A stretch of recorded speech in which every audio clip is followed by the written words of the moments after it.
Friends చూస్తున్నారుగా Amarnath journey ఎంత అద్భుతంగా ఉందో. మీరు చూస్తూ ఉండండి. మన హెచ్ఎంసి తెలుగు ట్రావెలర్ అమర్నాథ్ యాత్ర దర్శనం అయ్యే వరకు మీకు వీడియోలు వస్తూ ఉంటాయి. మీకు వెళ్ళిన అనుభూతి కూడా కలుగుతుంది. వీడియోలు చూస్తూ ఉండండి. మన హెచ్ఎంసి తెలుగు ట్రావెలర్ ప్రతి ఒక్కరూ సబ్స్క్రైబ్ చేసుకొని లైక్ చేసి షేర్ చేసి మీ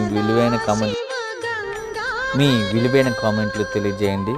హెచ్ఎంసి తెలుగు ట్రావెలర్ చూస్తూ ఉండండి. మీకు ఉపయోగపడే మంచి వీడియోలు వస్తాయి. Journey details, budget details, room details అన్నీ మీకు క్లియర్గా వస్తూ ఉంటాయి. ఇంకా మంచి మంచి వీడియోలు రాబోతున్నాయి. చూస్తూ ఉండండి. HMC Telugu traveller.